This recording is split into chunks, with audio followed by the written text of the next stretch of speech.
إن الحمد لله نحمده ونستعينه ونستغفره ونؤمن به ونتوكل عليه ونعوذ بالله من شرور سيئات أعمالنا من يهده الله فلا مضل له ومن يضلله فلا هادي له وأشهد أن لا إله إلا الله وحده لا شريك له وأشهد أن محمدا عبده ورسوله اللهم صل وسلم على نبينا محمد. السلام علیکم ورحمۃ اللہ وبرکاتہ. قال اللہ تبارک و تعالی فی القرآن المجید وقال ربکم ادعونی استجب لکم.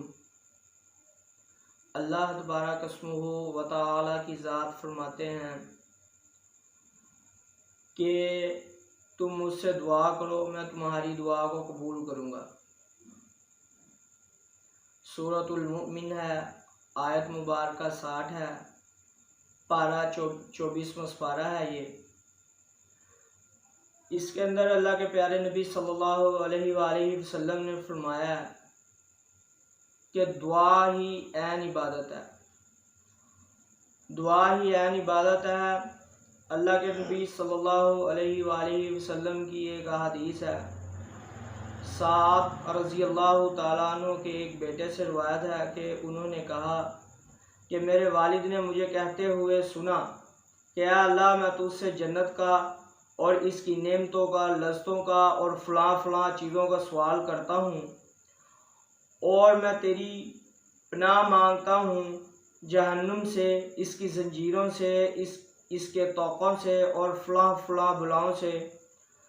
تو انہوں نے مجھ سے کہا کہ میرے بیٹے میں نے رسول اللہ صلی اللہ علیہ وآلہ وسلم کو فرماتے ہوئے سنا کہ ان قریب کچھ لوگ ایسے ہوں گے جو دعاؤں کے اندر مبالغہ آرائی اور حد سے تجاوز کریں گے، لہذا تم بچو کہ کہیں تم بھی انہی میں سے نہ ہو جاؤ. جب تمہیں جنت ملے گی تو اس کی تمام نعمتیں بھی ملیں گی، اور جب تمہیں جہنم سے بچا لیا جائے گا تو اللہ تعالیٰ کی ذات تمہیں اس کی تمام کی تمام آفتوں سے اور بلاؤں سے بچا لے گا. اور اسی لیے ہمیں غلو کرنے سے منع کیا گیا. غلو در حقیقت میں کہتے ہیں کسی کام کو یا کسی آدمی کو اس کے ان یعنی کہ اس کی حد سے بڑھانا. ٹھیک ہے جی. تو اس کے اندر اللہ کے نبی صلی اللہ علیہ وآلہ وسلم نے فرمایا کہ تم لوگ ان قریب دیکھو گے کہ کچھ لوگ ایسے ہوں گے جو دعاؤں کے اندر مبالغہ آرائی سے کام لیں گے. اصل میں ایک در حقیقت میں کہتے ہیں کہ کسی کو کسی کے درجے سے بڑھانا اور بات کے اندر بات کو ملا کر اس بات کو بڑھا دینا. اس چیز سے پیارے نبی صلی اللہ علیہ وآلہ وسلم کی ذات نے ہمیں روکا ہے. آج کل ہمارے معاشرے کے اندر دعا کے بارے میں علماء حضرات، اہل تشیعوں، بریلویوں، دیوبندیوں یا کوئی بھی کسی بھی فرقہ کے ہوں، وہ آپس میں دعا کے میٹر کو سلجھا ہی نہیں پا رہے ہیں. تو اسی طرح ہمارے معاشرے کے اندر جب تک ہمارے معاشرے کے اندر دعا یا دین کو صحیح معنوں کے اندر قرآن اور سنت کے مطابق نہ پڑھا جائے گا، نہ اس کو سیکھا جائے گا، تب تک ہم انہی معاملات کے اندر الجھے رہیں گے. اسی طرح ہی یہ ہمارے اہل تشیعوں کے ہاں بھی دعا کے بارے میں غلط نظریات دیتے ہوئے علامہ حضرات نظر آتے ہیں. اسی کی ایک کڑی آج میں لے کر آیا ہوں. اور اہل تشیعوں کے ایک بہت مشہور و معروف علامہ علی رضا علوی صاحب ہیں، وہ دعا کے بارے میں غلط نظریات، تصورات، کنسیپٹس لوگوں کو دیتے ہوئے نظر آ رہے ہیں، اور دعا کے بارے میں اہل بیت علیہم السلام پر جھوٹ باندھتے ہوئے نظر آتے ہیں. آئیے چلتے دیکھتے ہیں. ان سب کی روحوں کی خوشنودی کے لیے ایک جملہ پیش کرنا چاہتا ہوں, سنیں گے نا؟ فیضان گرامی, مظلوم کا واسطہ دینا چاہیے. جتنا بڑا مظلوم ہوگا اتنی جلدی اس کا واسطہ قبول ہوگا. تو صحابہ کی عادت تھی, پیغمبر سے کہتے تھے یا رسول اللہ دعا کر دیجئے, بہت پریشان ہوں. اب حبیب خدا کی عادت تھی واسطہ دے کے دعا کیا کرتے تھے.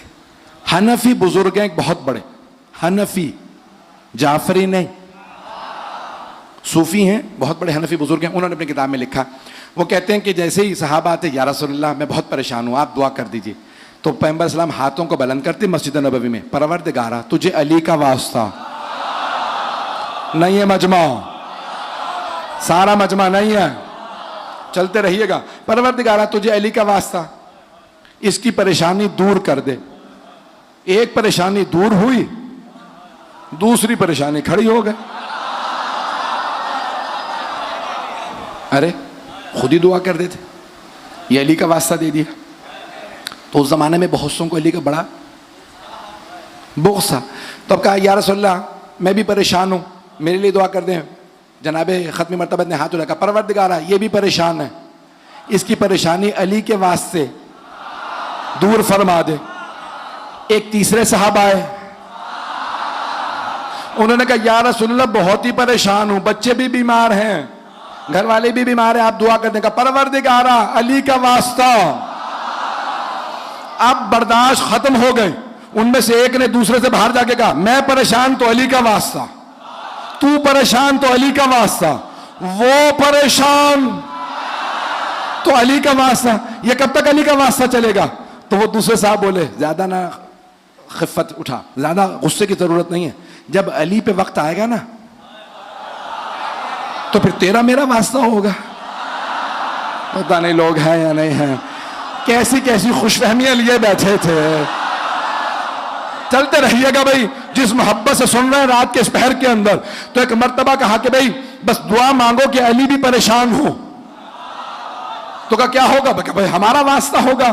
پیغمبر کے پاس آئیں گے علی کہ یا رسول اللہ بھائی ان کی دعائیں پوری ہو گئے. آج علی آ گئے, کہا یا رسول اللہ بہت پریشان ہو, دعا کر دیجئے. اب سب نے کان لگا لیے, پیغمبر کس کا واسطہ دیں گے؟ پیغمبر نے ہاتھ اٹھایا, کہا پروردگارا تجھے علی کا واسطہ.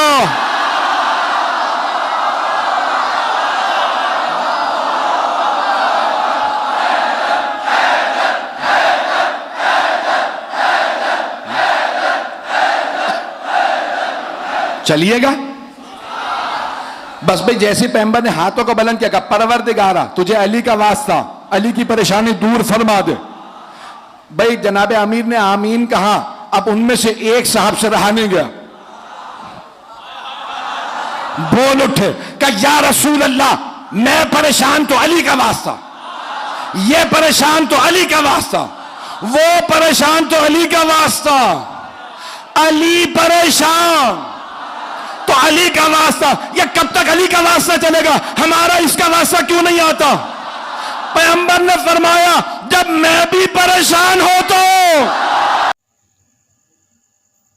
آپ نے سنا اہل تشیع کے بہت بڑے علامہ صاحب ہیں یہ, جو کہ دعا کے بارے میں لوگوں کو غلط نظریات مہیا کرتے ہوئے نظر آ رہے ہیں.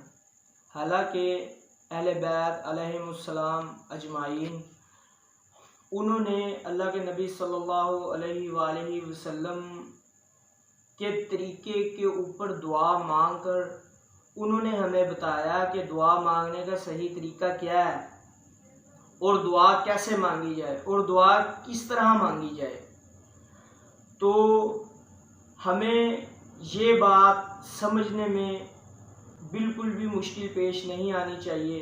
علماء اکرام اپنی واہ واہ کرواتے ہوئے نظر آتے ہیں, اور در حقیقت میں وہ قرآن اور سنت کے مطابق بات ہی نہیں بتاتے. تو جس کی وجہ سے وہ لوگوں کو غلط کمانڈ کرتے ہیں اور لوگوں کو غلط نظریات مہیا کر کر اصل دین سے ہی پھیر دیتے ہیں. تو اللہ کے نبی صلی اللہ علیہ وآلہ وسلم کے بارے میں اللہ تبارک اسمہ و تعالیٰ کی ذات قرآن مجید کے اندر 12 جگہ فرماتے ہیں، قل ان کنتم تحبون اللہ فاتبعونی یحببکم اللہ ویغفر لکم ذنوبکم۔ کیا محمد صلی اللہ علیہ وآلہ وسلم ان لوگوں سے کہیے کہ اگر اللہ سے دوستی کرنی چاہتے ہیں یا اللہ کے محبوب بننا چاہتے ہیں، فاتبعونی، تو ان کو کہیے کہ میری اتباع کریں۔ پھر اس کے بعد وَأَطِیعُوا اللَّهَ وَأَطِیعُوا الرَّسُولَ کے بعد مانو اللہ کی اور اس کے رسول کی۔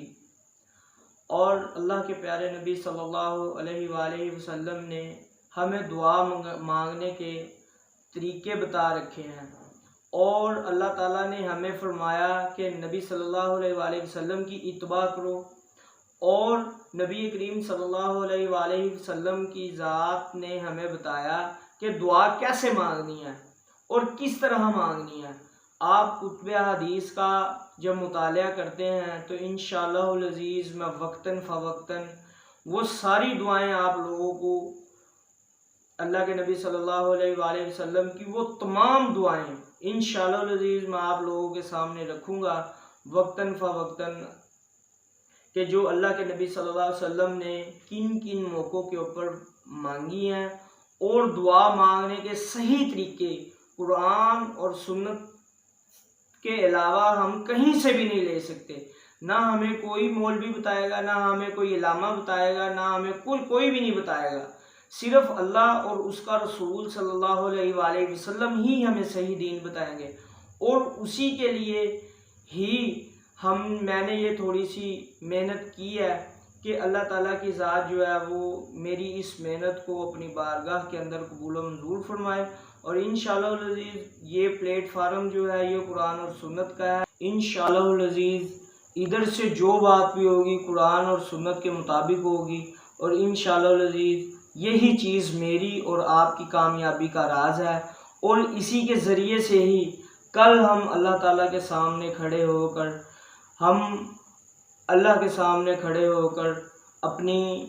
ہم یہ بات کہہ سکیں گے کہ یا اللہ پاک، ہم دنیا کے اندر رہ کر ہم نے دنیا کی پرواہ نہیں کی، ہم نے مولویوں کی پرواہ نہیں کی، ہم نے قرآن اور سنت کو فالو کیا، تو اس کی وجہ سے آج ہماری جو ہے وہ ہماری جان چھوڑ دے۔